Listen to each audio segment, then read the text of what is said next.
The Senate voted Monday to reopen the government, ending a three-day standoff that left federal agencies shuttered and hundreds of thousands of workers furloughed. The House is expected to approve the bill later and send it to President Trump, allowing the government to completely reopen on Tuesday. With the vote still open, senators had the votes to approve the stopgap spending measure lasting until February 8 after Senate Majority Leader Mitch McConnell, RK, promised to allow an immigration bill to reach the floor next month. Advertisement. The final vote came 2 hours after the Senate voted with a large bipartisan majority to end a Democratic filibuster. After several discussions, offers and counteroffers, the Republican leader and I have come to an arrangement. We will vote today to reopen the government to continue negotiating a global agreement, Senate Minority Leader Charles Schumer, DNY, said after clinching a deal with McConnell. The deal falls short of the Democrats' initial demand that Trump and GOP leaders agree to the rough outlines of a deal to replace the Deferred Action for Childhood Arrivals (DACA) program and protect hundreds of thousands of Dreamers facing deportation. Trump and GOP leaders refused to negotiate on immigration while the government remained closed.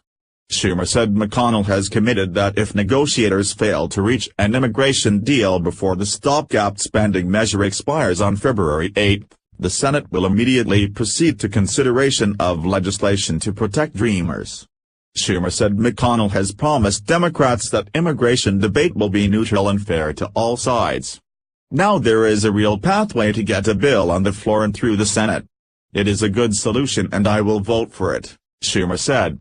Democrats who supported the funding measure said they want two key concessions from McConnell, to bring a neutral immigration bill to the floor and to do it next month.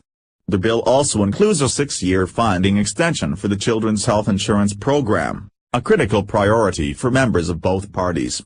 As many as 20 states would have run out of CHIP money, affecting millions of children, if Congress did not reach a deal by February 1. This was a really public commitment. It was specific and it was not just to one member but to the whole body, said Senator Brian Schatz, DHI, who voted for the measure. Other Democrats were unhappy with the deal, which came under heavy fire from liberal outside groups. It's a great disappointment to me and it's a great disappointment to the more than 300,000 DACA young people in the state of California, said Senator Dianne Feinstein, D. California, referring to Dreamers in her state facing deportation. Asked whether she had full confidence that McConnell would keep his commitment, Feinstein said, Chuck Schumer trusts him. I haven't been party to that discussion so I really can't comment. House Democratic leader Nancy Pelosi, California, bluntly dismissed the agreement with McConnell as a bad deal.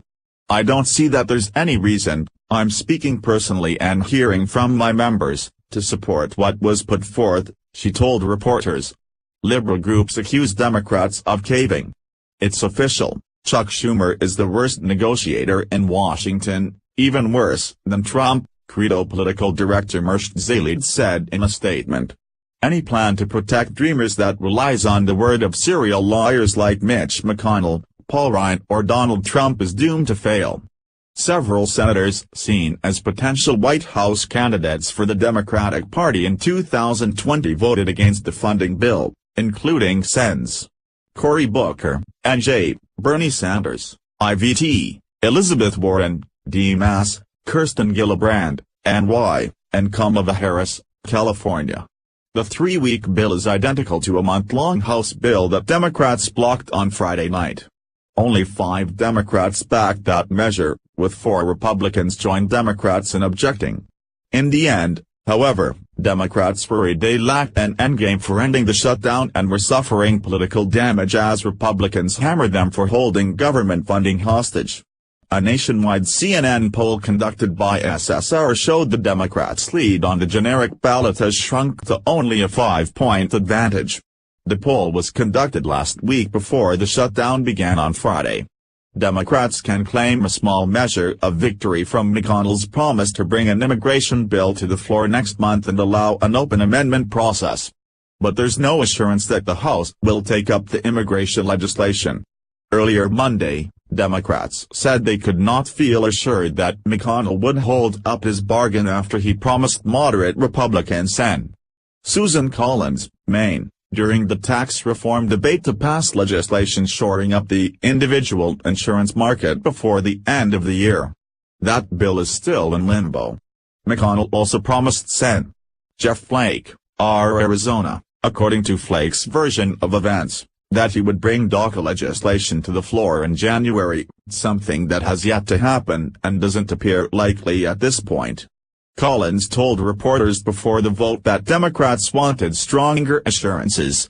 "I do think it would be helpful if the language were a little bit stronger," she said. But GOP leaders felt they had the upper hand politically and refused to go any further. "I think that's all they're going to get," Senate Republican Whip John Cornyn, R. Texas, said before the vote. Jordan Connie contributed.